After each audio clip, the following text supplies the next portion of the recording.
గౌరవనీయులు ఇండస్ట్రీస్ మరియు ఐటీ శాఖ ప్రిన్సిపల్ సెక్రటరీ జయేష్ రంజన్ గారు, గౌరవనీయులు handlooms and textiles secretary Shailaja Ramaiyer garu, గౌరవనీయులు ఇండస్ట్రీస్ కమిషనర్ మాణిక్ రాజ్ గారు, గౌరవనీయులు టిఎస్ఐఐసి మేనేజింగ్ డైరెక్టర్ నరసింహారెడ్డి గారు, వెంకట నరసింహారెడ్డి గారు, గౌరవనీయులు ఈ సేవ డైరెక్టర్ గారు, ఈఎస్డి డైరెక్టర్ గారు, ఎలక్ట్రానిక్ సర్వీస్ డెలివరీ డైరెక్టర్ గారు జీటీ వెంకటేశ్వరరావు గారు, ఈ కార్యక్రమంలో పాల్పంచుకుంటున్న ఇండస్ట్రీస్, ఐటీ మరియు హ్యాండ్లూమ్స్ అండ్ టెక్స్టైల్స్ డిపార్ట్మెంట్ యొక్క ముఖ్య అధికారులు, పాత్రికేయ మిత్రులు, పరిమితంగానే ఈ కార్యక్రమానికి ఆహ్వానించడం జరిగింది. లేకపోతే నిజానికి ఈసారి మనం సాధించిన పురోగతి, ఈ సంవత్సరం నిజానికి మనం ఇంత క్లిష్టమైన పరిస్థితుల్లో కూడా సాధించిన పురోగతిని చాలా పెద్ద ఎత్తున నిజానికి సెలబ్రేట్ చేసుకోవాలి, సంబరమైన ఒక వాతావరణంలో సెలబ్రేట్ చేసుకోవాలి.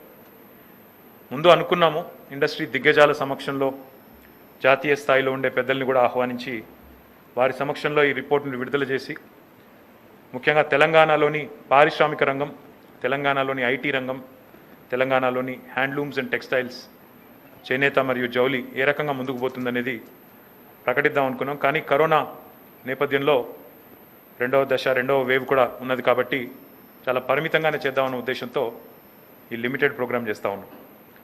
మీకు ఆ రెండు రిపోర్ట్స్ కూడా మీకు ఇప్పుడే అందజేస్తాము. ఇంతకుముందే జయేష్ రంజన్ గారు చెప్పినట్టు ఆ నివేదికల్ని ప్రతి సంవత్సరం తూచా తప్పకుండా, మమ్మల్ని ఎవరు అడగలేదు, మమ్మల్ని ఎవరు ఒత్తిడి చేయలేదు, ప్రతిపక్షాలు అడగలేదు, ఎవరు అడగలేదు. కానీ ట్రాన్స్పరెంట్గా ఉండాలి గవర్నెన్స్ అంటే, ఏ రకమైన పురోగతి డిపార్ట్మెంట్లో జరుగుతూ ఉందని చెప్పాలన్న ఉద్దేశంతోనే ప్రతి సంవత్సరం తెలంగాణ ఫార్మేషన్ డే సందర్భంగా జూన్ 2 కొద్దిగా అటుగానో ఇటుగానో వార్షిక నివేదికల్ని విడుదల చేస్తూ వస్తూ ఉన్నాం. అందులో ఒకటి మాత్రం పక్కగా చెప్పొచ్చు, గౌరవ ముఖ్యమంత్రి పెద్దలు కేసీఆర్ గారి నాయకత్వంలో ఈరోజు తెలంగాణ రాష్ట్రం భారతదేశంలోనే అతి చిన్న వయస్సు కలిగిన రాష్ట్రం అయినప్పటికీ, అన్నిటికంటే లేటెస్ట్గా ఆవిర్భవించిన రాష్ట్రం అయినప్పటికీ మరి ఈరోజు అన్ని రంగాల్లో కూడా ముందుకు దూసుకొని పోతూ ఉంది. దానికి ఖచ్చితంగా గౌరవ ముఖ్యమంత్రి గారి దార్శనికత, వారి విధానాల రూపకల్పనలో వారు తీసుకునే చొరవ, విధానాలు రూపొందించిన తర్వాత వాటి అమలులో వారు చూపెట్టే పట్టుదల దీనికి కారణమని చెప్పి ముమ్మాటికి చెప్పక తప్పదు. దానికి సమర్థవంతమైన అధికార గణం తోడైనప్పుడు, ఇక్కడ వేదిక మీద కూర్చున్న మా టీం ఏదైతే ఉందో, గత 6-7 సంవత్సరాలుగా ఈరోజు భారతదేశంలోనే పారిశ్రామిక రంగంలోని దిగ్గజాలు, ఐటీ రంగం కానీ పారిశ్రామిక రంగంలోని దిగ్గజాలు తెలంగాణ వైపు చూస్తూ ఉన్నాయి అంటే, ఒక మంత్రి వల్లనో, ఒక ప్రభుత్వ అధినేత ముఖ్యమంత్రి గారి వల్లనో మాత్రమే కాదు. డెఫినెట్గా this is the victory of the team. అందరం కూడా కలిసికట్టుగా జయేష్ రంజన్ గారు, శైలజ గారు, మాణిక్ రాజ్ గారు, నరసింహారెడ్డి గారు, వెంకటేశ్వరరావు గారు, ఇంకా చాలామంది అధికారులు, ఒకరిద్దరు కాదు, వారి కింద ఇంకా there is a hierarchy of officers who have been working very diligently. My gratitude to all of them. ఎందుకంటే నేను ఇది 7వ సంవత్సరం మంత్రిగా కాబట్టి వారందరికీ కూడా నా హృదయపూర్వకమైన ధన్యవాదాలు కూడా నేను తెలియజేస్తా ఉన్నాను. ఇక ముఖ్యాంశాల్లోకి వెళ్ళినట్టయితే, తెలంగాణ యొక్క GSDP, the GSDP gross state domestic product of Telangana during 2021 was about 9.78 lakh crores. నిజానికి చెప్పాలంటే the growth rate of GSDP during COVID fell by 1.26% at constant prices, which is అంటే 2011-12 తీసుకుంటే. But if you compare it to the rest of the country, India మొత్తంగా చూసుకున్నట్టయితే, Indian జీడిపికి మనకి చూసినట్టయితే GDP has contracted at almost 8%. Government of India, country as a whole తీసుకుంటే GDP has contracted at 8%. కానీ తెలంగాణలో అది 1.26% మాత్రమే ఉందని చెప్పి మీకు చెప్పాలి. The resilience of Telangana economy was aided, of course, with the vision, with the commitment of Honorable Chief Minister to very important sectors such as agriculture and allied sectors. మొత్తం agriculture, వ్యవసాయం మరి వాటి అనుబంధ పరిశ్రమలు ఏవైతున్నాయో వాటి పట్ల ముఖ్యమంత్రి గారు తీసుకున్న చొరవ వల్ల తెలంగాణ యొక్క ఎకానమీ యొక్క పురోగతి మరి దాదాపుగా 20.9% గత సంవత్సర కాలంగా పెరిగి జాతీయ స్థాయిలో 3% ఎదుగుదల మాత్రమే ఉంటే అగ్రికల్చర్ అండ్ అలైడ్ సెక్టర్స్, తెలంగాణలో అది 20.9% ఉందనే మాట ఈ సందర్భంగా నేను మీకు తెలియజేస్తా ఉన్నాను. The share of Telangana's economy in national GDP has gone up by 26 basis points to 5.0% as against 4.74% last year. 2019-20లో 4.74% ఉంటే 26 బేసిస్ పాయింట్స్ పెరిగి 5%. తెలంగాణ జనాభా తీసుకుంటే భారతదేశంలో మనం 2.45-49% అనుకుంటాను, subject to correction of course 2.49 అనుకుంటాను, maybe there is slight difference. But our contribution to the GDP is 5%. అంటే మన జనాభాకి రెట్టింపు స్థాయిలో మన కాంట్రిబ్యూషన్ ఈ భారతదేశం యొక్క ఎకానమీకి, జీడిపికి మనం కాంట్రిబ్యూట్ చేస్తున్నామనే విషయాన్ని ఈ సందర్భంగా నేను మీ అందరికి కూడా తెలియజేస్తూ ఉన్నాను. More importantly another telling indicator, very important indicator of states progress, GDP ఎంత పెరిగింది అనే దానికంటే కూడా పర్ క్యాపిటల్ ఇన్కమ్ ఎంత పెరిగింది, తలసరి ఆదాయం ఎంత పెరిగింది అనేది కూడా చూడక తప్పదు. ఈరోజు తెలంగాణ భారతదేశ పర్ క్యాపిటల్ ఇన్కమ్ సగటు ఆదాయం, తలసరి ఆదాయం చూస్తే కేవలం 1,27,768 రూపాయలు మాత్రమే. భారతదేశంలోని సగటు పౌరుడి తలసరి ఆదాయం 1,27,768. కానీ తెలంగాణలోని సగటు పౌరుడి పర్ క్యాపిటల్ ఇన్కమ్ తలసరి ఆదాయం 2,27,145 రూపాయలు. అంటే భారతదేశం యొక్క సగటు కంటే 1,00,000 రూపాయలు పైన ఈరోజు తెలంగాణలోని తలసరి ఆదాయం ఉందనే మాటని ఈ సందర్భంగా నేను మీకు విజ్ఞప్తి చేస్తూ ఉన్నాను. The primary sector has contributed to 20.6%, secondary has contributed to 19.1%, and tertiary sector has contributed to 60.3% to the GSVA for 2020 and 2021. Without said, now I'll move away from the numbers a bit and now I'll tell you a little bit more about my departments. ఏ రకంగా IT department కానీ industry department కానీ రాష్ట్రం యొక్క పురోగతికి కూడా దోహదపడిందనే విషయాన్ని కూడా నేను చెప్పక తప్పదు. అందులో ముఖ్యంగా ఐటీ సెక్టర్ యొక్క అభివృద్ధి ఎంత పెద్ద ఎత్తున జరిగింది అనేది కూడా నేను మీకు వివరించి చెప్పాల్సిన బాధ్యత నా మీద ఉంది. Telangana has been growing at a phenomenal pace in the last 7 years, especially the IT sector and industry sector. మనం పోయిన సంవత్సరం కూడా తీసుకుంటే I'm very very happy to share with you. Last year numbers తీసుకుంటే 19-20 hour IT exports were 1,28,000 crores. But I'm delighted in the middle of this pandemic also. పోయిన సంవత్సరం మొత్తం the entire IT department, IT industry was working from home. పోయిన సంవత్సరం మార్చి నుంచి ఈ సంవత్సరం ఇప్పుడు మనం మాట్లాడుకునే ఈ నిమిషం దాకా కూడా working from home has become the new normal. Last year, while the IT exports were 1,28,000 crores, this year I'm happy to share with you that we have touched a new high of 1,45,522 crores in IT and ITES exports from Telangana. Telangana has seen more than double the estimated average national growth rate. Telangana భారతదేశం యొక్క growth రేట్తో పోలిస్తే, దేశం యొక్క national growth రేట్తో పోలిస్తే IT and IT exports విషయంలో మనది double growth rate ఉందనే మాటను ఈ సందర్భంగా నేను మీకు విజ్ఞప్తి చేస్తూ ఉన్నాను. మోర్ ఇంపార్టెంట్లీ ద ఎంప్లాయ్మెంట్, ఏ పిల్లలైతే చదువుకుని ఉద్యోగాలు కావాలని తహతలాడుతుంటారో వారికి సంబంధించి I have to share with you, even during this pandemic Telangana has grown by almost 8%, 7.99% to reach the current direct employment in IT sector in Telangana is 6,28,615. We grew by 8% even during this pandemic. We have added 46,489 new jobs to the state of Telangana in the IT and ITES sectors during 2020 and 2021. And I'm also told by my friends at STPI, the SEZ and NASSCOM that this is significantly higher than national average, which is close to 2%. అక్కడ 2% ఉంటే మన దగ్గర 8% ఉంది. జాతీయ సగటు employment విషయంలో 2% మాత్రమే ఉంది.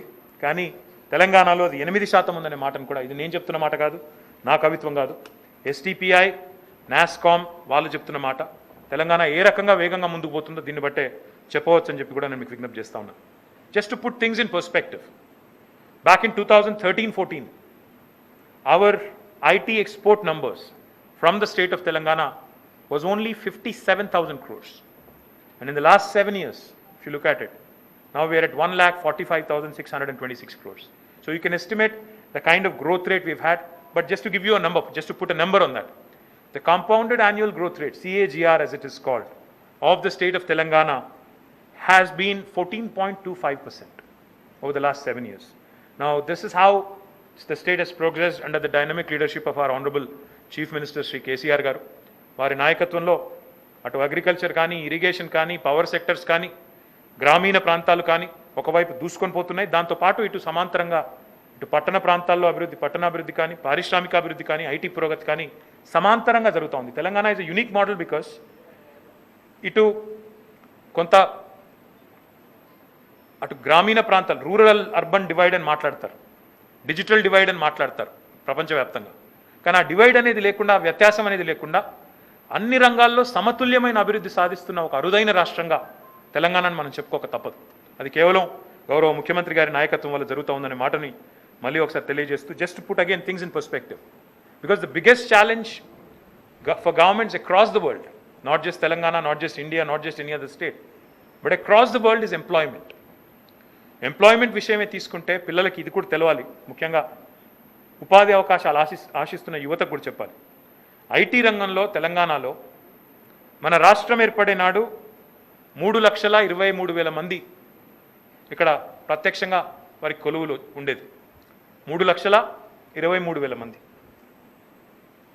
కానీ ఈరోజు తెలంగాణ వచ్చిన తర్వాత 7 ఏళ్ల తర్వాత I'm happy to share with you that the number has increased to 6,28,615. అంటే రెట్టింపు అయింది. 3,27,23,000 నుంచి దాదాపుగా రెట్టింపు అయింది. అంటే 95-96% గ్రోత్ ఇది. This is not a mean feat. And all of this has happened even in the midst of several challenges, new state, ఆ తర్వాత స్టెబిలైజేషన్, ఆ తర్వాత పాండమిక్.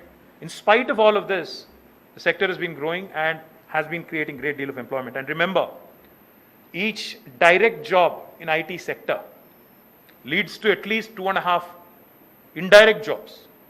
ఒక ప్రత్యక్ష ఉపాధి కల్పించగలిగితే, ఒక ప్రత్యక్షంగా ఒక కొలువు కల్పిస్తే దానికి దాదాపు 2.5 రెట్లు ఇండైరెక్ట్ ఎంప్లాయ్మెంట్ కూడా క్రియేట్ అవుతుంది. దాని మీద ఆధారపడే హాస్పిటాలిటీ కావచ్చు, టూరిజం ఇండస్ట్రీ కావచ్చు, లేదా ఇతరత్ర సేవా రంగాలు కావచ్చు, వీటన్నిటిని కూడా మనం పరిగణలోకి తీసుకుంటే almost Telangana has been able to create IT and ITES sectors and direct and indirect employment తీసుకుంటే 20 లక్షల పైచిలకు మంది ఈ రంగం మీద ఆధారపడి ఉన్నారనే మాటని నేను మళ్ళీ ఒకసారి గట్టిగా చెప్పదలుచుకున్నాను. Under the guidance and under the able leadership of our Honorable Chief Minister, we brought in a revolutionary industrial policy called as the TSI Pass. Now, TSI Pass is a story that I need not repeat. Government of India has recognized it on several forums. Industry has recognized it and has lauded it as a model for the entire country. It has facilitated, TSI Pass has facilitated ever since its inception, has facilitated more than 2,14,000 crore, 951 crores of investment, creating a direct employment of 15.6 lakh jobs. Indulo almost 75% of these investments have been already commercialized, operationalized. That is the more important thing. And I am also happy to share with you, Mukhyamantri garu eppudu maaku chepta untaru, your existing investor is your biggest brand ambassador. ఎవరైతే మీ రాష్ట్రంలో already పెట్టుబడి పెట్టున్నారో వారిని మీరు సరిగా చూసుకుంటే, వారికి సరైన సేవలు మీరు అందిస్తే వారే మీకు అతిపెద్ద అంబాసిడర్గా మారుతారని చెప్పి కేసీఆర్ గారు మాకు ఎప్పుడు చెప్తా ఉంటారు మా డిపార్ట్మెంట్కి. The reason why I'm mentioning this, ఎందుకు చెప్తున్నాను ఈ మాట అంటే, తెలంగాణ రాష్ట్రంలో వస్తున్న పెట్టుబడుల్లో రిపీట్ ఇన్వెస్ట్మెంట్స్ యొక్క పర్సంటేజ్ మీరు తీసుకున్నట్టయితే ఇక్కడ ఉన్న ఇన్వెస్టర్స్ 80% మంది మళ్ళీ తిరిగి ఇక్కడ పెట్టుబడి పెడతా ఉన్నారు. ఒక క్లాసిక్ ఎగ్జాంపుల్ నేను చెప్తాను. HSIL అని ఒక కంపెనీ ఉంది, హెడెడ్ బై సందీప్ సోమాని గారు. He was also the former president of FICCI, national committee president ఆయన. హిందుస్థాన్ శానిటరీ వేర్ లిమిటెడ్ అనుకుంటాను కంపెనీ మొత్తం పేరు. వారు తెలంగాణ రాకపురం ఈ ప్రాంతంలో వారిది 2 ఫ్యాక్టరీలు ఉండేది. కానీ తెలంగాణ వచ్చిన తర్వాత మరొక 6 ఫ్యాక్టరీలు ఇక్కడ పెట్టారు. 8వ ఫ్యాక్టరీ మొన్నే ఇక్కడ పెట్టారు. అంటే దానివల్ల మీకు అర్థమవుతుంది, repeat investments from the existing customer. That is the biggest testimony to any government's proactiveness and any government's success when it comes to industrialization, and Telangana has achieved just that. In financial year 2020 and 2021, TSIC, the Telangana State Industrial Infrastructure Corporation, has developed 10 new industrial parks and allocated about 810 acres of land to 453 industries and investments numbers. I won't bore you too much with that, but TSIC has been playing a stellar role is what I would say. హైదరాబాద్ని మీరు వివిధ rankings కూడా చూసినట్టయితే తెలంగాణ యొక్క eco system కానీ ఇక్కడ పారిశ్రామిక పురోగతి కానీ చూసినట్టయితే మనం చెప్పుకోవడమే కాదు, మన జబ్బలు మనమే జరుచుకోవడం కాదు, వివిధ ర్యాంకింగ్స్లో కూడా మనం ఈరోజు అగ్రభాగాన ఉన్నాం. Hyderabad has been ranked number 1 in the third and latest edition of FDI's Aerospace Cities of the Future 2020-2021 rankings under the category of top 10 aerospace cities in cost effectiveness by FDI Intelligence.com. It is a division of the Financial Times Group. వారు number 1 సిటీగా హైదరాబాద్కి aerospace రంగంలో వారు మనకి కితాబ్ ఇచ్చారు. Telangana has been ranked third in the nationwide ease of doing business rankings for the year 2019. We lost it by a whisker, the top spot, but we'll strive to make sure that we get back right on top. Telangana ranks 4th in the Niti Aayog's Innovation Index report released by them in the major states category. Hyderabad warehousing demand, logistics demand grew at 41% CAGR, compounded annual growth rate, in the last 3 years, according to a report released by Knight Frank. Hyderabad wins the 3 Smart Cities India Awards initiative by India Trade Promotion Organization, the 28th Convergence India 2021 meet. And in the recent investments, if you look at it, నిజంగా తెలంగాణ వచ్చిన తర్వాత మన numbers చెప్తున్నారు, ఎవరు వచ్చారు అని మీరు అడగొచ్చు. అసలు వచ్చిన పేర్లు చెప్పండి అని అడగొచ్చు. ఎవరు వచ్చారు తెలంగాణకి ఈ రీసెంట్ ఇన్వెస్ట్మెంట్సే తీసుకుంటే, నేను మిగతా వివరాలు కూడా సావధానంగా చెప్తాను. పోయిన సంవత్సరం అమెజాన్ డేటా సర్వీసెస్ వారు, Amazon data services India private limited, they are setting up 3 large data centers with an investment of 20,761 crores in Telangana. This is their largest data center anywhere in the world outside of their headquarters, outside of their home country, United States. National Payments Corporation of India, NPCI, is also setting up a smart data center in Hyderabad with an investment of 500 crores. Salesforce is one of the fastest growing software companies in the world, have recently announced that they will invest 1,119 crores and create 2,500 more jobs in the next 5 years. Salesforce also, their second largest office in the world outside of San Francisco is also in Hyderabad, and they are one of the fastest growing software companies in the world. Goldman Sachs, one of the largest investment banks in the world, has selected Hyderabad as its location for the global shared services footprint in India, starting with an employment of 500 people. A United States-based Fortune 500 life insurance company called as a Massachusetts Mutual Life Insurance, Mass Mutual antar danni, has announced opening up of a global capacity center with an investment of 1,000 crores. Fiat Chrysler, an automobiles company which is a very popular company, has set up their first IT digitization and global capability center outside of US for the first time with an investment of 1,100 crores, creating more than 1,000 plus jobs in the very first year. ఇవన్నీ కూడా పోయిన సంవత్సరం నేను చెప్పే లెక్కలు, గత సంవత్సరం వచ్చినవే ఇవన్నీ కూడా. Oppo, a popular phone company, has set up its first 5G innovation lab at its R&D center in Nanakram Guda in Hyderabad. ఇంకా చాలా ఇతర సెక్టర్స్లో కూడా కేవలం ఐటీ అండ్ ఈ రంగమే కాకుండా Hyderabad based pharmaceutical and life sciences companies also have been doing extremely well.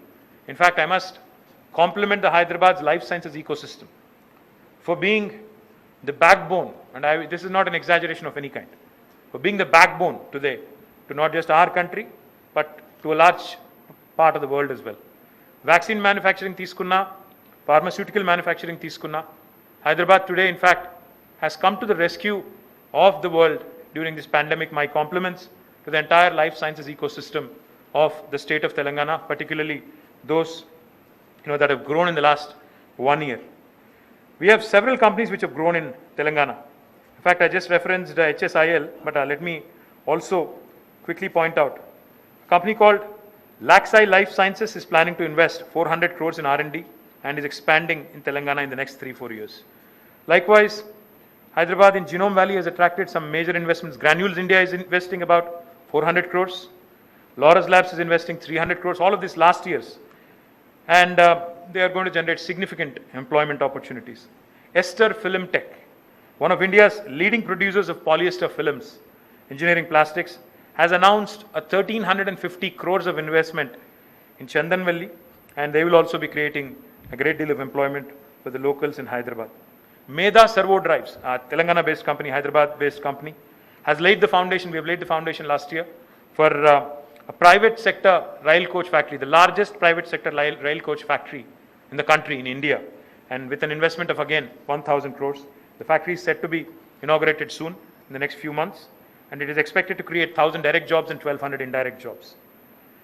After the formation of state of Telangana, innovation and entrepreneurship have grown by leaps and bounds. మీరు T hub గురించి అయితే నేను చెప్పాల్సిన పని లేదు. Today T hub is actually a torch bearer for the entire country when it comes to how government can drive innovation. While Bangalore and others have had a first mover advantage, I think T-Hub has really, in fact, shown the way to a lot of governments on leading the innovation ecosystem. Not just T-Hub, but also TSIC, the Telangana State Innovation Cell, has been able to reach out to the nooks and corners of the state of Telangana, to schools, youngsters, rural, urban, andarni kuda kalipi. Innovation అంటే కేవలం ఒక పెద్ద పట్టణాల్లో ఉండే వారికి గుత్తసొత్తు కాదు, అందరికీ కూడా ఇందులో భాగస్వామ్యం ఇచ్చే అవకాశం ఉంటుందనే ఉద్దేశంతో టీఎస్ఐసిని మనం బాగా ముందుకు తీసుకెళ్తా ఉన్నాం. దాంతోపాటు హైదరాబాద్లో ఉండే ఇండస్ట్రీ మరియు academic excellence centres of excellence ఏవైతే ఉన్నాయో వాటి మధ్యన కొలాబరేషన్ కోసం మనం తీసుకొచ్చిన research and innovation circle of Hyderabad, rich, is also doing very well. And I'm also delighted to share with you the Women Entrepreneur Hub that we've launched, the first of its kind in India, V-Hub, has also shaped up really well and has been making great strides in supporting women entrepreneurs, grassroots innovators, and helping lot of them, in fact, overcome that valley of death and move forward, forge ahead, and become a strong entrepreneur. ఓవరాల్గా చూసుకుంటే ఇంకా చాలా చెప్పవచ్చు. TSIC ఒకటి example కింద తీసుకుంటే, Telangana state innovation cell ఒక example కింద తీసుకుంటే, చిన్నపిల్లల్ని, ఔత్సాహికుల్ని ముందే పట్టుకోవాలి, చిన్న వయసులోనే పట్టుకోవాలన్న ఉద్దేశంతో 25,000 స్కూల్ స్టూడెంట్స్కి 5,092 మంది టీచర్స్ని కలిపి మన విద్యాశాఖతో కలిపి ఒక ఛాలెంజ్ని, ఇన్నోవేషన్ ఛాలెంజ్ని రన్ చేసి మీ పిల్లలందరినీ కూడా అందులో భాగస్వాములు చేసి అందులో ఫైనలిస్టులని మేము ఎంపిక చేసి వారికి కూడా ప్రోత్సాహకాలు ఇచ్చి ముందుకు తీసుకొని పోతా ఉన్నాం. So that children get used to the idea of design thinking, innovation from a very young age, and we can inculcate a entrepreneurial culture from a very young age. As I pointed out, even V-Hub has supported more than 4,500 women entrepreneurs and has raised more than 53 crores ever since it's been formed in 2018. In emerging technologies, ఏవైతే cutting edge technologies అంటామో, ఏవైతే ప్రపంచవ్యాప్తంగా hot ఏరియాస్గా చెప్పుకునే, hot టెక్నాలజీస్గా చెప్పుకునే areas ఉన్నాయో అందులో artificial intelligence కానీ, machine learning కానీ, drone technology కానీ, బ్లాక్ చైన్ కానీ, ఇవన్నింటికి సంబంధించి Telangana has been leading from the front, from ever since Jayesh Ranjan garu, Ramadevi గారు and the entire team has started focusing on this. In fact, we became the first state to launch an actionable policy framework for artificial intelligence. We had declared the year 2020 as the year of AI. Unfortunately, it became the year of Corona later. That's a different story. But nevertheless, in fact, our AI mission, which is called the T-AIM, has been formed in partnership with NASSCOM to execute the strategy that we had envisioned. Cloud adoption, cloud technology adoption has been mandated within the government, and an easy-to-adopt framework also has been released to support the same. Agri-tech, because our predominant portion of our state is reliant on agriculture, we wanted to ensure that technology also comes to the aid of our farmers. Agri-tech has been given a major push through the initiative of AI-based, artificial intelligence-based pest management, AI for AI, artificial intelligence for agriculture innovation in partnership with the World Economic Forum has also been launched, and the National E-Governance Plan for Agriculture has also been launched last year. In fact, one of the unique programs that we had launched, in tandem again with World Economic Forum is the Medicine from the Sky, a project which leverages drone technologies. And Telangana became the first state to pilot the beyond visual range of sight drone delivery of not only medicines but also vaccines. It is being done in Vikarabad district, in fact. For those of you who would like to have more details, I'm sure Jayesh Ranjan Garu can provide that to you. The state also has adopted solutions like RTDAI to incorporate the use of technology for efficient delivery of services and e-governance. Several new age technology-based e-governance solutions are being worked upon every day because it's a constant, the pursuit of excellence is a constant endeavor. So our ESD team has been working exceptionally well in spite of all the volume of transactions that have been growing at a breathtaking pace. They have been doing exceedingly well, and ensuring that service delivery happens from government to citizens, electronically. I can go on about what all we have done for COVID support also. SMEs విషయంలో కూడా, small and medium enterprises విషయంలో కూడా Telangana has been doing very well, but of course they have been badly affected during this pandemic. We request Government of India, because they had announced last year that there would be a 20 lakh crore stimulus package. We request Government of India to come forward and to work with the states, because SMEs are the most important piece when it comes to rapid industrialization and rapid growth and providing employment as well. Small and medium ఎక్కువ శాతం employment provide చేసేది కూడా ఈ చిన్న మధ్య తరహా పరిశ్రమలే కాబట్టి గౌరవ ప్రధానమంత్రి గారు ఏదైతే 20 లక్షల కోట్ల ఎకనామిక్ స్టిమ్యులస్ ప్యాకేజ్ అనౌన్స్ చేశారో, కేంద్ర ప్రభుత్వాన్ని తెలంగాణ ప్రభుత్వం కూడా డిమాండ్ చేస్తోంది. మీరు ఏ రకంగా ఇందులో మరి ప్రకటించి కూడా దాదాపు సంవత్సరం పైన అయిపోయింది, మరి ఎక్కడ ఖర్చు పెట్టారో అంటే నాకైతే తెలియదు. I really don't know where that has been spent. I would appeal and I would request and I would demand Government of India to come forward now to the rescue of, because this pandemic has now lasted more than 1 year, more than 14 months in fact, 15 months, and I don't see it going away anytime soon, and the industry, especially the small and medium sector, needs your support. Please come forward. We have from our side provided support to the SMEs through rental and talent acquisition subsidies. We have given them space in tier 2 and tier 3 cities at no cost for several businesses, and we also have provided free upskilling support through Telangana Academy for Skilling and Knowledge during the pandemic, so that they can develop their core competencies to improve revenue generation in their sectors. And more than 20 government projects were earmarked exclusively for SMEs to give more business during this dire period when most businesses have started facing the crisis and losses. The government has also facilitated the process of finding new customers by connecting SMEs with international trade organizations and embassies, so that they can forge joint ventures and other arrangements to grow further.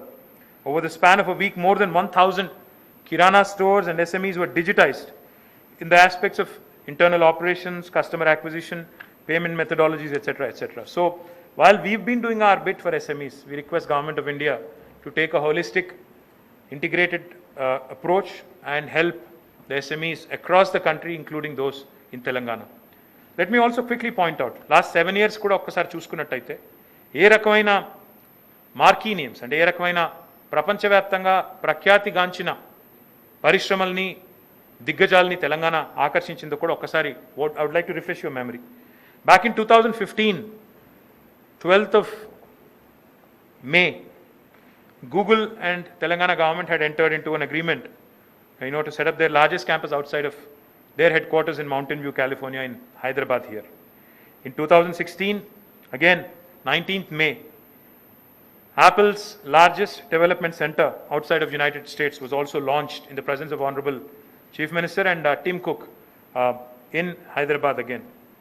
Amazon's largest development center in the world, not the second largest, the first largest center in the world today is in Hyderabad, not in Seattle. And that has been again launched. Tani foundation stone 2016లో వేసుకున్నాము. 17లో 18లో 3 million square foot are 30 లక్షల square ఫుట్ల క్యాంపస్ని, ప్రపంచంలోనే అతిపెద్ద Amazon క్యాంపస్ని ఇక్కడే ఆవిష్కరించుకున్నాం. ఆ తర్వాత Amazon సంస్థనే ఇంతకుముందు నేను చెప్పినట్టు Amazon web services data centres ఏవైతే ఉన్నాయో దానికి కూడా ఒక 20,000 కోట్ల పెట్టుబడిని పోయిన సంవత్సరం ఆకర్షించుకున్నాం. సేల్స్ ఫోర్స్ గురించి కూడా నేను ఇందాకే చెప్పాను మీకు. Their largest facility is right here. They also have come in 2017. Now they are also growing rapidly. Uber, andarki Uber telsu. Uber's second largest center in the world is also in Hyderabad. Again, that was inaugurated in 2016, 25th February. Micron is one of the largest chip makers in the world. Varidi kuda mano largest development center again outside of their headquarters has been inaugurated in 2019. Idi kuda Telangana vachin tarvata vachin pettubadi. State street అనే company 225 సంవత్సరాల చరిత్ర కలిగిన company ఇది. వారు కూడా 2017లో తెలంగాణకు వచ్చారు. Their numbers today have crossed 3,000. 2017లో వచ్చారు, అప్పటి నుంచి ఇప్పటికి వారి ఎదుగుదల చూసుకుంటే నెంబర్ ఆఫ్ ఎంప్లాయీస్ 3,000 పైన ఉన్నారు. DBS, Development Bank of Singapore, and their only technology development center outside of Singapore today is in Hyderabad. And వాళ్ళ ఎంప్లాయీస్ కూడా మొదలు 1,500తో స్టార్ట్ అయ్యారు, ఇప్పుడు 3,000 దాటారు. ఇది కూడా 2016లో వచ్చిన పెట్టుబడి. ఫియాట్ క్రైస్లర్, ఇంతకుముందు నేను చెప్పాను, పోయిన సంవత్సరం మన రాష్ట్రానికి 1,100 కోట్ల పెట్టుబడితో వచ్చింది. ఒక 1000 మందికి మొదటి సంవత్సరంలోనే ఉపాధి అవకాశాలు కల్పిస్తూ ఉంది. మాస్ మ్యూచువల్, ఇప్పుడే చెప్పాను నేను, 2021లో వచ్చింది. It's a banking, financial services, insurance company, major ఇది. Again they have set up their largest global capability centre in Hyderabad, 1000 కోట్ల పెట్టుబడి. Intel, again one of the largest technology players in the world, global technology leader, has never been in Hyderabad. They also have come in 2019 on 2nd of December. 2019లో వారు కూడా వచ్చారు, ఇక్కడ engineering centre పెడుతున్నారు. Providence, again another large company in healthcare, global leader in healthcare, has set up a global innovation center in Hyderabad by investing $100 million, అంటే almost 750 కోట్ల పెట్టుబడి పెట్టి 2,000 మంది ఉద్యోగాల అవకాశాలు కల్పిస్తూ, this is their first development center outside of United States. వారు కూడా 2020 సంవత్సరంలో ఫిబ్రవరి 27 నాడు ఇక్కడికి వచ్చారు. Goldman socks, 10th January 2020, it's the world's leading investment banking firm, has also started its office in Hyderabad. ZF is one of the largest automobile technology company, automobile company, and they are launching their first ever India Technology Center in Hyderabad, and this was announced in 2016 October. UBS, one of the largest, again BFSI, major companies in the banking financial sector lo chala pedda company UBS, varu kuda 9 December నాడు 2020 సంవత్సరంలో వారి ఆఫీస్ని ఇక్కడ ప్రారంభించారు. Emphasis, a large Indian technology company, has also opened its campus in Hyderabad in 2019 October. Pepsi, you all know Pepsi, has also launched one of its largest business services centers in Hyderabad. అప్పుడు మేము వారు announcement వద్దన్నారు, ఎందుకంటే election time అక్కడ అమెరికాలో కాబట్టి వద్దన్నారు. ఇందిరా నూయి గారిని దావోస్లో కలిసినప్పుడే అది ఫైనల్ అయింది. కాకపోతే అనౌన్స్మెంట్ వద్దు, ఎందుకంటే అప్పుడు అక్కడ ట్రంప్ అడ్మినిస్ట్రేషన్ ఉంది, దానివల్ల మాకు ఇబ్బందులు వస్తాయి అంటే అనౌన్స్ చేయలేదు. కానీ కంపెనీ చడి చప్పుడు లేకుండా కార్యక్రమాలు ప్రారంభించింది 2019 అక్టోబర్లో. తర్వాత మనకి 2,500 మంది ఎంప్లాయీస్ ఉన్నారు ఇప్పుడు ఇక్కడ పెప్సీకి. Not a lot of people know that. The technology centre is here. 2,500 people have been hired. Another large company called as Legato, which is a fully owned subsidiary of a large company called Anthem, and which is the world's second largest healthcare provider, has also opened its facility in Hyderabad with more than 2,000 employees. నేను చెప్పిన మచ్చుకు కొన్ని ఇంకా చెప్పాలంటే నాకు పెద్ద కాగితాల కట్ట ఉంది, చెప్పాలంటే ఇంకొక అరగంట సేపు చెప్పొచ్చు. ఇంకా మీకు తెలిసిన కొన్ని పేర్లు మాత్రం చెప్పి నేను మిమ్మల్ని బోరు కొట్టించను. ఫేస్బుక్ వినే ఉంటారు, Qualcomm, Accenture, Wells Fargo, Xilinx, Microsoft, Infosys, TCS, IBM, Tech Mahindra, Cognizant, Wipro, all of these companies have grown in terms of employment. ఇవన్నీ కూడా పెరుగుతూ వస్తున్నాయి. ఇంకా ఉన్న కంపెనీలు పెరుగుతూ ఉన్నాయి, కొత్త కంపెనీలు ఇవన్నీ కూడా. ఫేస్బుక్ కూడా పోయిన 6 ఏళ్ళ లోపలనే వచ్చింది. There world's largest, again second largest base is right here. కాబట్టి ఇవన్నింటికి సంబంధించి ఒక్కసారి మనం ఆలోచించుకుంటే, if I have to put it in one sentence, what Telangana has been able to do in the last 7 years, with the kind of brands we've been able to attract, with the kind of marquee names we've been able to attract, it's a great story to tell.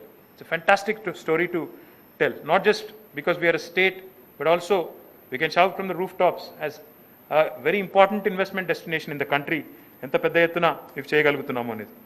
Each investment by itself is a major story, a significant story. We were able to get more than 20 marquee Fortune 500 companies, all of them global leaders in their own space, in the last 7 years. Now, this is no mean feat. We've also crossed Bengaluru for 2 quarters in office space consumption, which no metro has been able to do for decades, because Bangalore has always had a first mover advantage. ఎందుకంటే వాళ్ళు అందరికంటే ముందే Texas instruments రావడంతో 80sలోనే ఒక advantage తీసుకుని ముందు పోయినారు. మనం స్టార్ట్ అయిన దాదాపు 15 ఏళ్ళ తర్వాత స్టార్ట్ అయినాం. అయినప్పటికీ ఈ దేశంలో ఏ నగరం కూడా ఆఫీస్ స్పేస్ అబ్జార్ప్షన్ విషయంలో బెంగళూరును ఎన్నడూ దాటలేదు, ఒక క్వార్టర్ కూడా దాటలేదు. అట్లాంటిది Hyderabad 2 quarters in a row we've been able to surpass Bangalore, and in the momentum index, in fact, Hyderabad JLL's momentum index, we rose up to number 1 city, replacing Bangalore. And I believe that this is just a beginning. ఇంకా చేయాల్సిన పని చాలా ఉంది. డెఫినెట్గా చేయవచ్చు అని నమ్ముతున్నాను. బలంగా హైదరాబాద్ని ఒక ప్రీమియర్ ఇన్వెస్ట్మెంట్ డెస్టినేషన్ కింద ఇంకా మార్చే విషయంలో గౌరవ ముఖ్యమంత్రి గారి సహకారంతో ముందుకు పోతామని చెప్పి కూడా నేను తెలియజేస్తా ఉన్నాను. ఇంకా చాలా చెప్పవచ్చు. I will not go back into history and tell you what all I've said in 2014, because when the state was formed, we made certain commitments, we made certain promises to ourselves, and I believe we've kept them by and large. One telling statistic is all the investments, all the numbers. In fact, the numbers and investments speak for themselves. కేవలం హైదరాబాద్కే పరిమితం కాకుండా పారిశ్రామిక అభివృద్ధి కానీ IT రంగ అభివృద్ధి కానీ తెలంగాణ ప్రభుత్వం వచ్చిన తర్వాత ముఖ్యమంత్రి గారి నాయకత్వంలో వరంగల్, కరీంనగర్లో, వరంగల్ విషయమే తీసుకుంటే అక్కడ ఈరోజు ఒక టెక్ మహీంద్రా ఆపరేట్ చేస్తోంది, సైంట్ ఆపరేట్ చేస్తూ ఉంది, మైండ్ ట్రీ ఆపరేట్ చేస్తోంది. అదే రకంగా ఇంకా ఇతర కంపెనీస్ కూడా, చాలా చిన్న చిన్న కంపెనీస్ కూడా చాలా పనిచేస్తున్నాయి. ఆల్మోస్ట్ 1400 సీట్స్ కెపాసిటీ ఉన్న IT incubation centre and tower in Warangal which has been expanded is completely operational now. కరీంనగర్లో ఐటీ టవర్ కట్టాము, ఒక 80,000 స్క్వేర్ ఫీట్లలో 18 ఐటీ కంపెనీలు అక్కడ పనిచేస్తున్నాయి. 556 మంది అక్కడ ప్రస్తుతం ఉద్యోగంలో ఉన్నారు. ఖమ్మం ఐటీ టవర్ కూడా ఇనాగరేట్ చేశాము, which is in 41,000 plus square feet with 430 seats. Now the demand was so much that we had to add another 50,000 square feet, and we have recently laid the foundation for that, creating another additional 570 seats. That will take the number to 1,000. We've also decided that this year and the following year we'll take up IT towers. In fact, they are under construction in Mehboob Nagar, Nizamabad, which will be completed this year. TSIC చేస్తూ ఉంది ఆ పని. ఇవి మాత్రమే కాకుండా రామగుండం, సిద్దిపేట, నల్లగొండ ఈ 3 జిల్లాల్లో కూడా ఐటీ టవర్స్ నిర్మాణం చేయబోతా ఉన్నాం. అంటే తెలంగాణ వచ్చిన తర్వాత వరంగల్లు, కరీంనగర్, ఖమ్మం ఇప్పటికే ప్రారంభమైనాయి. నిజామాబాద్, మహబూబ్ నగర్లో ఐటీ టవర్స్ నిర్మాణంలో ఉన్నాయి. ఇవి కాకుండా నల్లగొండ, రామగుండం అండ్ సిద్దిపేట ఇక్కడ కూడా ఐటీ టవర్స్ నిర్మాణం చేస్తాము. ఇది రాబోయే సంవత్సరం 2 సంవత్సరాల కాలంలో పూర్తి చేస్తామని చెప్పి కూడా నేను మీకు విజ్ఞప్తి చేస్తూ ఉన్నాను. ఇక ఎలక్ట్రానిక్స్ పరిశ్రమ విషయానికి వస్తే 4,000 కోట్ల పెట్టుబడుల్ని పోయిన ఒక సంవత్సరంలోనే ఎలక్ట్రానిక్స్ రంగంలో ఆహ్వానించుకున్నాం. అది ఎలక్ట్రిక్ వెహికల్స్ కావచ్చు, ఎనర్జీ స్టోరేజ్ సిస్టమ్స్ కావచ్చు, ఇంకా ఇతరత్ర రంగాలు కావచ్చు. దాదాపు 15,000 మందికి ఉద్యోగ అవకాశాలు కల్పించుకోగలిగాము.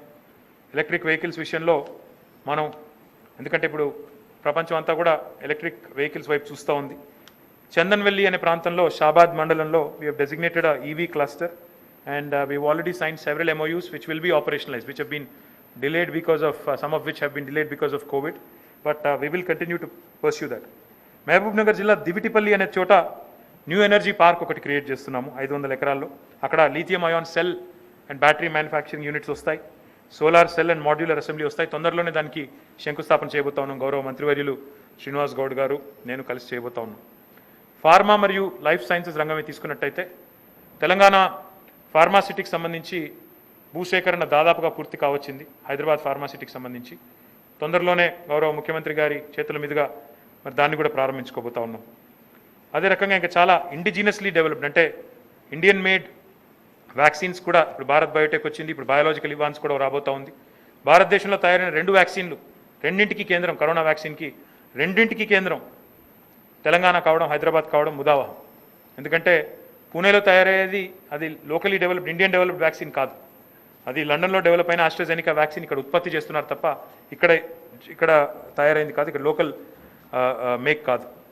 Genome Valley has become the largest R&D cluster in India for vaccines and biotech companies, and it has given us the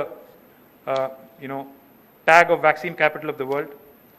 4 out of the 5 leading vaccine manufacturers of India today are based in Genome Valley. The Biopharma Hub, we call it the B Hub, is a flagship initiative which again has been announced during BioAsia last year.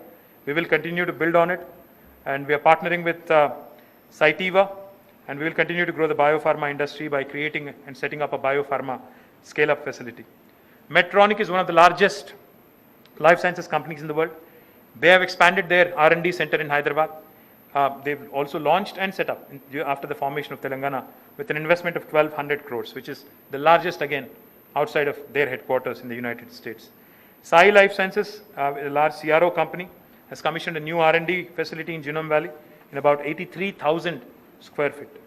And in textile sector, Welspun, one of the largest textile companies in India, has already begun. I've inaugurated their first facility. We have also laid the foundation stone for an advanced textile project with an investment of more than 415 crores in Chandanvelli. In Warangal Kakatiya Mega Textile Park, a company called Ganesha Ecosphere is setting up 2 new projects. Recycled polyester filament yarn plant with an investment of 300 crores and a washed PET flakes and polypropylene fiber plant with an investment of 200 crores. మొత్తం ఒక 500 కోట్లతో గణేష ఈకోస్పియర్ అనే company Kakatiya mega textile పార్క్లో ఉన్న యూనిట్కి అదనంగా ఇంకో 2 పెడతా ఉంది. యంగ్ వన్ అనే కంపెనీ ఆల్రెడీ మీకు తెలుసు, దాదాపు 1000 కోట్ల పెట్టుబడితో 8 ఫ్యాక్టరీలు సౌత్ కొరియా కంపెనీ అక్కడ ఎస్టాబ్లిష్ చేస్తూ ఉన్నారు. వాళ్ళు కూడా ఈ కోవిడ్ వల్ల కొంత జాప్యం జరిగినప్పటికీ రాబోయే 6 నుంచి 9 నెలల్లో పూర్తి చేయాలనే పట్టుదలతో ముందుకు పోతూ ఉన్నారు. అలాగే సిరిసిల్లాలోని పెద్దూరు అనే గ్రామం దగ్గర we are setting up a state-of-the-art weaving facility for our weavers here. The works are in full swing. 50 industrial sheds that will house nearly 4,416 power looms and 60 warping machines along with other common facilities in about 88 acres of land. This is a new initiative of the government which has been taking off really well, and it will be operationalized hopefully this year. అదే మాదిరిగా aerospace and defence సెక్టర్లో కూడా Telangana has been doing very well. Like I pointed out, we've been rated number 1 in FDI Aerospace Cities of Future for being a top global aerospace city in cost effectiveness. Leading aerospace majors such as Boeing and Safran have announced new manufacturing lines in Hyderabad. In food processing, as you all know, Honorable Chief Minister and the State Cabinet has announced setting up of the special food processing zones, each with a land parcel of more than 250 acres, a minimum size of 250 acres and above. ఇవన్నీ కూడా మొదటి విడతగా పాత 9 జిల్లాలు ఏవైతే ఉన్నాయో హైదరాబాద్ మినహాయిస్తే వాటి పరిధిలో మొదటి విడతలో ఏర్పాటు చేయాలని రాష్ట్ర కేబినెట్ నిర్ణయించింది. డెఫినెట్గా ఈ రంగంలో కూడా చాలా పురోగతి సాధించాము. భవిష్యత్తులో సందర్భానుసారంగా మళ్ళీ వివరాలు నేను చెప్తాను మీకు. ఇంకా I can go on and on, but I think ఇంకా చాలా ఇనిషియేటివ్స్ ఉన్నాయి. తెలంగాణ ఇండస్ట్రియల్ హెల్త్ క్లినిక్ కానీ, రిచ్ కానీ, and each of the achievements. And also in Mee Seva, I have to tell you this quickly. ఈ విపత్కర పరిస్థితుల్లో మనకి ప్రజలకి సర్వీస్ డెలివరీ చేయాలన్నప్పుడు, సేవలు అందించాలన్నప్పుడు టెక్నాలజీ అనేది కూడా ఏ రకంగా వినియోగించుకోవచ్చో మన ప్రభుత్వం దేశానికి చూపెట్టింది. అందులో 35 కొత్త సిటిజన్ సర్వీసెస్ మనం పోయిన సంవత్సరం ప్రారంభించాం మీ సేవా ప్లాట్ఫామ్ కింద. మన తెలంగాణ టీ యాప్ ఫోలియో ఏదైతే ఉందో, which is one of the major M-Governance, Mobile Governance Initiative of Government of Telangana.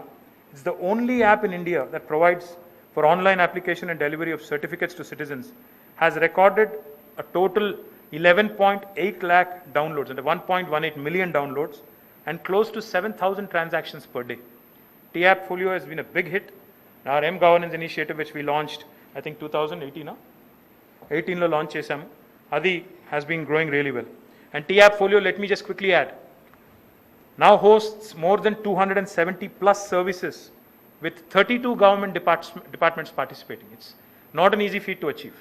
32 వివిధ ప్రభుత్వ శాఖలు ఇందులో ప్రస్తుతం సేవలు అందిస్తున్నాయి. 270 రకాల సర్వీసెస్ ఈరోజు టీ యాప్ ఫోలియో ద్వారా ప్రజలు పొందేదానికి అవకాశం ఉంది. కాబట్టి 11.8 లక్షల మంది ఇప్పటికే డౌన్లోడ్ చేసుకున్నారు. ప్రతిరోజు 7,000 ట్రాన్సాక్షన్స్ అవుతా ఉన్నాయి. T wallet is official digital wallet of Telangana. We launched it on the 1st of June 2017, and as of today 12.3 లక్షల మంది టీ వాలెట్లో రిజిస్టర్ చేసుకున్నారు. And it was the first wallet, mobile digital wallet, for any state government in the country. Close to 2.42 crore transactions worth, ఇది ఎందుకు చెప్పట్లేదు మరి మా వాళ్ళు నాకు తెలియదు కానీ, 2.42 crore transactions worth about 12,128 crores. అంటే దాదాపుగా $1.5 billion, 12,128 crores have been handled with an average of 23,000 transactions per day in T-Wallet. So ఈ రకంగా T-Wallet కానీ, టీ యాప్ ఫోలియో కానీ, మీ సేవా సెంటర్లు కానీ, ఇవన్నీ కూడా అద్భుతంగా పనిచేస్తూ ప్రజలకి మెరుగైన సేవలు అందించే ప్రయత్నం చేస్తూ ఉన్నాం. మరి ఒక సాంప్రదాయంగా పెట్టుకున్న ఈ వార్షిక నివేదికని అనౌన్స్ చేసే క్రమంలో భాగంగా వచ్చే సంవత్సరం కూడా ఏం చేయబోతా ఉన్నాం క్లుప్తంగా నేను ఒక 2 మాటలు చెప్తాను. ఈ సంవత్సరం రాబోయే ఆర్థిక సంవత్సరంలో, like I pointed out, we will be expanding to Tier 2 cities. ఐటీని ద్వితీయ శ్రేణి పట్టణాలకు తీసుకెళ్లాలనే ఉద్దేశాన్ని మరింత బలంగా సుదృఢంగా ముందుకు తీసుకొని పోతాం. నల్గొండ, మన రామగుండం, సిద్దిపేటలో శంకుస్థాపన జరుగుతుంది. తర్వాత నిజామాబాద్, మహబూబ్ నగర్ ప్రారంభిస్తాము. వాటితో పాటు ఇదే సంవత్సరం టీ హబ్ యొక్క ఫేజ్ 2 ఏదైతే తయారు చేసి ఆల్మోస్ట్ ఇనాగరేషన్కి రెడీగా ఉందో బిల్డింగ్, దాన్ని కూడా లాంచ్ చేస్తాము. భారతదేశంలోనే అతిపెద్ద ప్రోటోటైపింగ్ ఫెసిలిటీగా డెవలప్ చేసిన టీ వర్క్స్ కూడా ఈ సంవత్సరమే లాంచ్ చేస్తాము. ఎలక్ట్రిక్ వెహికల్స్ మీద ప్రత్యేకంగా దృష్టి పెట్టి, ఎలక్ట్రానిక్స్ రంగం మీద కూడా ప్రత్యేకంగా దృష్టి పెట్టి అందులో కూడా దిగ్గజాల్ని ఇక్కడికి ఆహ్వానించే ప్రయత్నం చేస్తూ ఉన్నాము.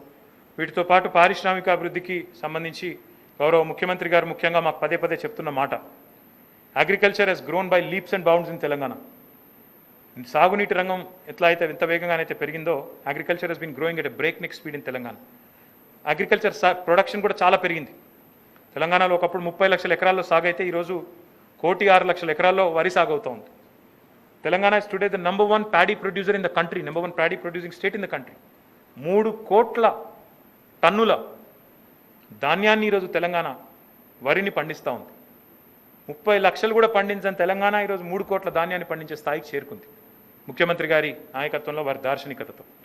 ఈ ఉత్పత్తి అవుతున్న వ్యవసాయ దిగుబడులు ఏవైతున్నాయో వీటిని మనం ప్రాసెసింగ్ ద్వారా, ఫుడ్ ప్రాసెసింగ్ సెక్టర్ని బలోపేతం చేయడం ద్వారా ఆ పరిశ్రమని గ్రామీణ ప్రాంతాల్లో, పట్టణ ప్రాంతాల్లో కూడా తీసుకొని రావడం వల్ల ఒకవైపు ఉపాధి అవకాశాలు కల్పించవచ్చు, మరొక వైపు రైతుకు కూడా న్యాయం చేయొచ్చు అన్న ఉద్దేశంతో ముఖ్యమంత్రి గారు ఏదైతే స్పెషల్ ఫుడ్ ప్రాసెసింగ్ జోన్ అని చెప్పారో దాన్ని కూడా ఈ సంవత్సరం గ్రౌండ్ చేస్తాము. ఈ సంవత్సరం will strengthen that initiative. It is the first of it's kind initiative in the country for any state government. Will strengthen it. We'll ensure that a balanced development happens across the landscape of Telangana. Once again, I compliment my entire team headed by Jayesh Ranjan garu, Shailaja garu, Manik Raj garu, Narsimha Reddy garu, Venkateshwara garu, ఇంకా చాలా మంది ఉన్నారు అధికారులు. వారందరికీ నేను అభినందనలు తెలియజేస్తూ, గౌరవ ముఖ్యమంత్రి గారికి ప్రత్యేకంగా ధన్యవాదాలు తెలియజేస్తూ, మాకు ఈ అవకాశాన్ని కల్పించినందుకు, మమ్మల్ని ఎప్పటికప్పుడు దిశానిర్దేశం చేస్తూ ముందుకు నడిపిస్తున్నందుకు తెలియజేస్తూ, మళ్ళీ నేను గవర్నమెంట్ ఆఫ్ ఇండియాకు కూడా అపీల్ చేస్తూ ఉన్నాను. ప్రస్తుతం పరిశ్రమ సంక్షోభంలో ఉంది. చిన్న మధ్య తరహా పరిశ్రమలు సంక్షోభంలో ఉన్నాయి. మీరు గతంలో ప్రకటించి ఉన్నారు 20 లక్షల కోట్ల ప్యాకేజ్ అన్నారు. తప్పకుండా దాన్ని సమర్థవంతంగా మీరు అందించాలి అంటే రాష్ట్ర ప్రభుత్వాలతో సయోధ్యతో పనిచేసినప్పుడు అది సాధ్యమవుతుంది. కాబట్టి రాష్ట్ర ప్రభుత్వాలకు తోడ్పాటును అందించండి. అక్కడ విపక్ష ప్రభుత్వం ఉందా, స్వపక్ష ప్రభుత్వం ఉందా అనే మీమాంసలోంచి బయటికి వచ్చి మీరు భారతదేశం, ముఖ్యంగా ప్రధానమంత్రి గారు ఎప్పుడు చెప్తా ఉంటారు మేక్ ఇన్ ఇండియా అని, ఆ స్లోగన్కు అనుగుణంగా, నినాదానికి అనుగుణంగా మీ విధానాన్ని మరి ముందుకు తీసుకొని పోదాం కలిసికట్టుగా అని చెప్పి భారత ప్రభుత్వానికి కూడా విజ్ఞప్తి చేస్తూ మళ్ళొకసారి మీ అందరికీ కూడా ధన్యవాదాలు, నమస్కారం.